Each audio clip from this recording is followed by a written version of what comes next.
Good morning to all the students of class 11th political science. And students, we were doing the first chapter of your second book, and the name of the chapter is Political Theory and Introduction. Basically, this is an introduction to this book, that what are the topics we are going to study in this book, and what is the reason behind that this topic has been undertaken, this political theory. Why we require to study political theory, although we have done the first book, which is a practical book, which is those are the political concepts we have in our real life currently, as functioning of the government, relating to constitution, election commission. So all these are the content that is practical and in real life currently. But what is the requirement of studying this political theory, and what is the importance of political theory?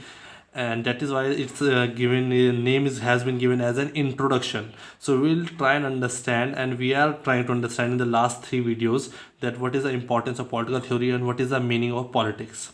So at the last of this video, I will also discuss the difference between political theory, or sorry, we can say political science, and politics. What is the difference between these two terms? Although it looks, people think that these terms are relating and considered as same, but there is a difference between these two terms, political science and politics, that we'll discuss at the last of this video. But currently today, this is the fourth part of this chapter, and the topic is putting political theory to practice. What do you understand by putting political theory to practice? As you know, whatever political phenomena we have, and you know them, like equality, freedom, justice, secularism, nationalism, development, citizenship, all these political phenomena which are prevalent currently in our real life, those have some political theories. There were some political thinkers, political scholars, who have drawn out various theories relating to these political developments. So we'll try and understand that how these political theories can be put up to a proper practice. As formally everything is written down in the constitution, if we talk about freedom, democracy, equality, so everything is formally written down, but are they implemented properly to the each and every section of the society? Every person has been benefited by these political theories, these political phenomena. So this is we are going to study here, putting political theory to practice. Okay, so in this textbook we confine ourselves to one aspect of political theory. So in this book we have confined ourselves, and from the very beginning, in three parts, we have tried and understood only one thing about political theory, that is political theory deals with the origins, meaning, significance of political ideas. Whatever are the political phenomena or political ideas, equality, freedom, justice, etc. So we have just tried to understand that how they have origined, how they have established, what is the meaning and what is the significance and importance of those political ideas in our real life that we are familiar with, such as freedom, equality, citizenship, justice, the development, nationalism, secularism, and so on. These are some of the political ideas that we are studying under political theory, and we are studying their origin, meaning, and significance mostly. But when we begin to debate or argue on any topic, suppose we take any one political idea out of this, suppose we pick up equality. So whenever we debate and discuss about equality, or we make arguments on any topic like equality, we usually ask, what does it mean? So first question would be, what does equality mean? How does it matter? What is the importance and significance of equality for every citizen, for our society? So this is political theories have asked, political theorists have asked, what is freedom or equality, and provided diverse definition. So this is the study matter of political theorists. These are the people who ask that what is freedom and equality, and they themselves give diverse definition. They will not give a single definition of equality or freedom, because in a single definition we cannot consider every part of the society, especially like a country where there is so much of diversity in every aspect. So we cannot give a simple definition of a particular political practice, political idea, that is like equality or freedom. In Unless you can see in that mathematics or science, you can say there can be a standard formula or a standard definition for any particular topic. But in political science or in political theory, we cannot consider a single definition which will be applicable to all the sections of the society or to everyone. Here you can see, unlike in mathematics, or we can also take science, where there can be one definition for triangle. If we see about maths, There can be a single definition of a triangle, single formula to derive your equations, but it will not going to be changed in North India, in South India, East or West. It would be, definition is universal and it is same for everyone, same for square. The formulas and measurements are same. We encounter many definitions of, but if we see about the political theory, we encounter many definitions of equality or freedom or justice. But when we talk about the political ideas, they cannot have a standard single definition, as it depends that on which part of India or which part of the world we are talking about. It has meaning and importance and significance different for different people. It cannot be considered within a single definition that okay, this is equality, this is freedom. Although there can be a standard definition in the constitution, but is it into practice properly or not? Is it implemented properly or not for each and everyone? Okay, so this is the basic difference between math, science and political theory, we can say. Now, this is because terms like equality concerns our relationship with other human beings rather than with things. Human beings, unlike things, have opinion on issues like equality, and many opinions need to be understood and harmonized. How do we go about doing this? Let us begin with our common experience of equality in different places. So this is now we are trying to understand and why we cannot have a single definition for the political ideas or political phenomena. So we'll try and understand why. Like for example, we are taking here equality. So what are the different meaning and importance and significance of equality at different people? As it's written, let us begin with common experience of equality in different places. At different places, the meaning, importance and relevance of equality is going to be different for different sections and different social groups. Okay, so we are taking the examples of only equality here. Same can be done with freedom, with citizenship, justice, development, nationalism, secularism. So all these political ideas can be studied in the same pattern, and that is why we are studying this political theory, where we don't just study the formal definitions which is given by the constitution, but we look into that how it has originated, and what are its development and what are its significance for different part of the society. You may have noticed that people often jump the queue in shop. For example, we have seen whenever we are standing in a queue, we are standing in a line to submit the electricity bills or water bills, or if we are standing in a hospital for our turn to come, or maybe you are standing in the school, you are submitting your files. So you find that you are in a line, or doctor's waiting room or government office, you are submitting something where you need to be in a line, in a queue. Sometimes those who do so are told to get back in line, but sometimes you will find people who jump the queue and they will come between and in front of you, and they will submit their bills. But this is something wrong, and this is where we feel that we are having some discrimination. So that is what is written here. Sometimes those who do so are told to get back in line. Some people are told that you cannot come in center like this, you will have to go and join the line at the back, and we feel glad. But sometimes they get ahead and they do their work before us. We are standing there for an hour, and a person coming and he's submitting his bills and everything within 5 minutes. So we feel cheated here. Okay, we are not glad, we are cheated, we feel cheated here.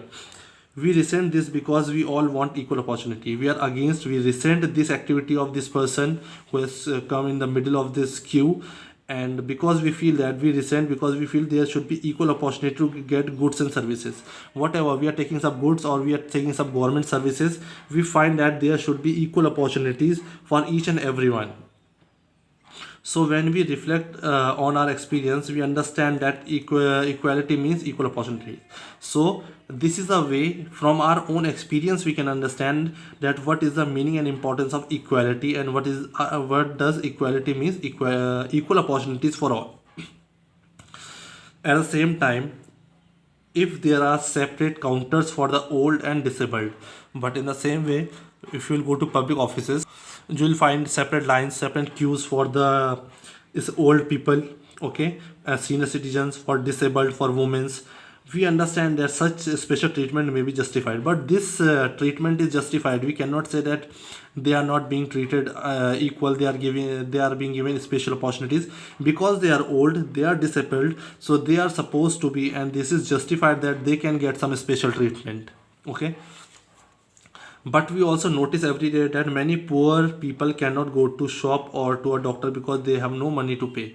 But this is one type of equality and inequality and equal opportunities we are talking about. But if we see the different side of the story of the equality, we will find many people who are unable to go to shops to buy their everyday necessities, important goods, and they cannot go to a doctor if they are ill because the problem is money. Here they are not talking about the equality that they have to stand in the queue and they want equal opportunity. How come they will get equal opportunity when they do not have any money to be go to the doctor or to buy goods? Okay.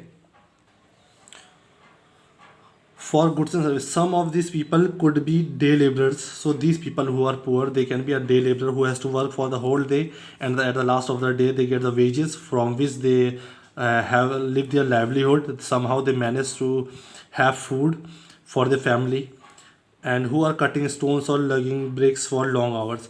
If we are sensitive, we feel that it is not fair that in a society some members cannot even have their basic needs satisfied. So we also feel sometimes sensitive, and that it is very unfair for some of the people that they find difficult to have basic needs satisfied.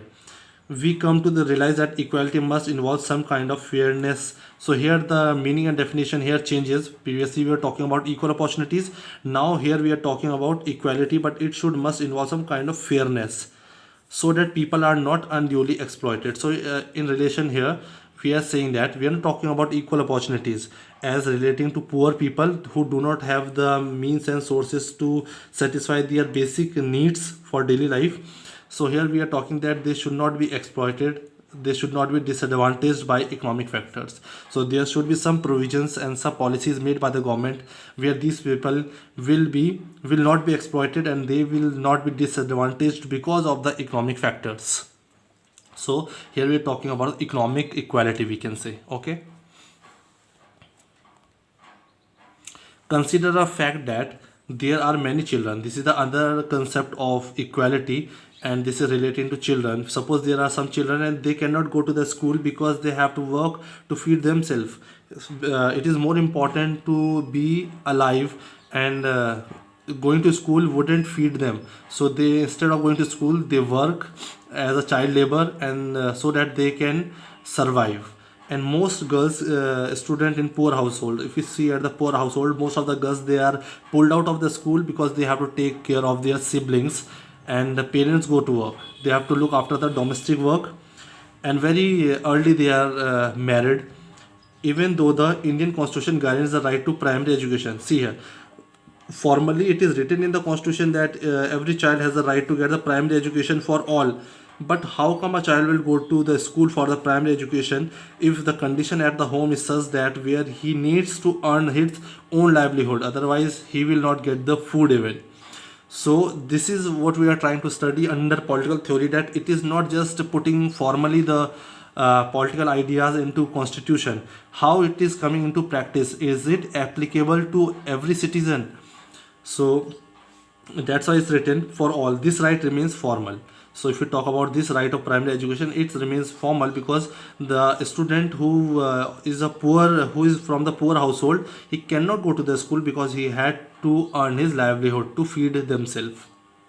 Again, we may feel that government should do more. So here we feel that government should do more such that such children and their parents, so that they are enabled to go to school. The government will have to make some such policies where the students of the poor household or the labor class can manage to go to school. Okay. So because of this, what happened, the government had applied a new policy, or you must have heard of midday meal program, where the students till class 5, they are getting the lunch and the books and bag, everything in the school. So since they are getting the food and lunch and food grains in the school, so they go to the school. So these are some of the ways the government can implement the political ways or the political ideas, political phenomena into proper practice. So you can understand by this, when we are talking about equality has so many dimensions. We can say, when we are studying about liberal class, so it is about them. We talk about that they should not be exploited, they should not be disadvantaged. Then we have another dimension of equality where we are talking about the students who are unable to go to primary education. Previously, before that, we have discussed about this, that where we are standing in a queue and we talk about equal opportunities. Okay, so thus we may see that our idea of equality is quite complex. So now you must have seen, till we were studying first book, you just knew what is equality. Okay, but now you can see the different dimensions and different ideas of equality. It is quite complex, it is not simple as formal it looks. Okay, that is why we need to study political theory to get the complete knowledge and understanding of these political phenomena which are functional in our society, but we should know the true meaning of these terms. When we are in a queue or a playground, we want equal opportunity. So they are saying, if we talk about the meaning of equality, it is very complex in nature. That is, when we are in a queue or playground, when we are in a line or standing in a line, or we are in a playground, we talk about equal opportunities. So here, in terms of in a queue or in a playground, we will talk about that we should get equal opportunities.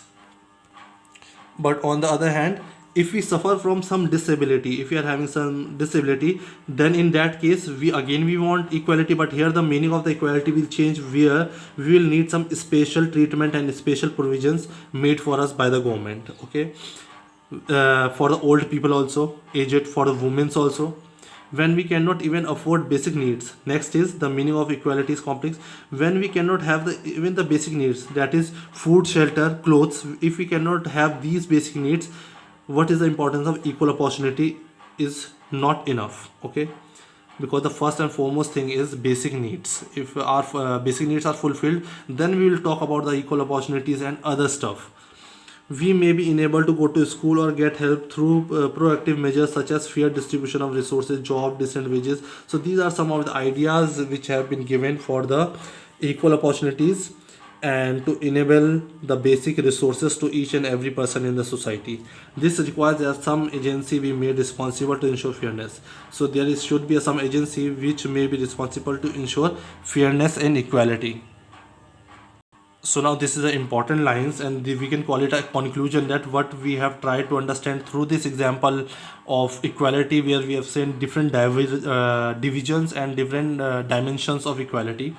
So the reason we have many definitions is because the meaning of equality is dependent on the context.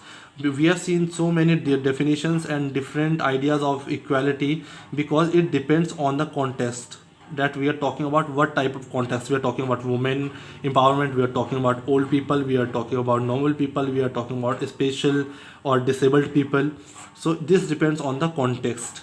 We started with what is meant for ourselves. So with this example, we started with what is meant for ourselves, where we wanted a proper queue and proper equal opportunities for everyone. Then proceeded to consider other. Then we had mentioned the poor, the disadvantaged, the senior citizens. So the meaning of equality has moved from ourselves to the poor people, the disadvantaged or disabled people, senior citizens, women, etc., children. So we discovered many layers of meaning. So we have discovered many layers and many meanings and definitions of equality here. We have been doing political theory without realizing it.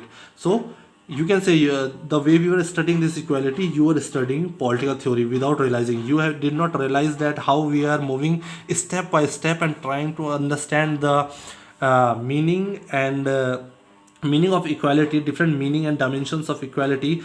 And as you are studying different dimensions in different context, the meaning of equality, it means you are studying the political theory in a proper way. Okay, now this would be important as in the case of equality. So in this example we have taken the case of equality. So also in the case of other concepts, so when we will talk about other concepts of political theories engaged with everyday opinion. So there are different opinions, everyday opinions of different people. There are debates possible, different meaning, different definitions, threshold policies, options. like for freedom, citizenship, rights, development, justice, equality, nationalism, secularism. These are some of the concepts that we are going to discuss in in the following chapters to come in this particular book. Although some topics have been removed from your syllabus, like nationalism has been removed, secularism has been removed, but we will be talking, citizenship has been removed, but we will be talking about equality. As we have seen here, we will be seeing about freedom, different concepts of freedom, and rights, development, justice, okay, and equality I have told you. So this topic will be discussed in the same way as we have taken the example of equality, but although the next chapter is equality, and we will try and see that how we study political theory in relation to a particular political idea or phenomenon, okay. And before I end this video, let me discuss one question with you, that what is the difference between political science and politics. You can see this question, what are the differences between politics and political science. So we are taking it separately. First of all, let's see what is politics. Politics may have different ideas to be argued upon. If you talk about politics, it does not have a single dimension, it has various dimensions, and it can be a debate over what is politics. But basically what you understand by politics is associated with the satisfaction of wants, as we have studied in the topic in the second video, I think, when we were studying about politics. Basically we relate politics in a negative sense, where we don't want ourselves even to be involved in any of the politics, and we cannot stay away from politics, because politics is prevalent in every sphere, whether we talk about our family, our friend group, our school group, or we talk about the government. Everywhere we are associated with politics somehow, okay. Politics is something considered to be what politicians do, but basically what is politics? What politicians do, and you know what politicians do. There is so much of corruption, there are so false commitments, but it associates them with teams due to their false commitments, etc. Politics promotes the interest of an individual by all means. So when we say politics, it means we are trying, a person who is doing politics, it means he is trying to promote his own interest at a for he's trying every means, he's trying every possible manner to be benefited anyhow. That is we consider politics, other than government also. So what do we mean political science? The subject which you are studying, it is a scientific study, we can say. It is a scientific study of political ideas and principles. Whatever are the political ideas, freedom, equality, secularism, democracy, these are the political ideas. So we study these political ideas in a scientific way, and we also understand the principles which are important for those political ideas. Political science shapes the government and public opinion. Whatever are the method and functioning of the government, formation of the government, working of the government, various provisions put by the constitution for the functioning of government and for the public opinion. So all this is done by the political science studies. Political science examines the defection, false commitment, and false promises made by politicians. Political science examines the validity of concepts of equality. So political science examines the validity. As we'll study in detail the various dimensions and aspects relating to equality, justice, freedom, democracy, secularism, etc. The philosophers in political science has generated a new idea to mold the society, and from time to time, with changing phase and changing time period, these philosophers, scholars relating to political science, they keep changing the ideas relating to the society, which is good for the society. So these are some of the differences, and with this we come to the end of this particular topic, and from the next video we are going to start the second chapter of this chapter, and this chapter was just the introduction to this particular book, okay. I hope you have understood. Thank you.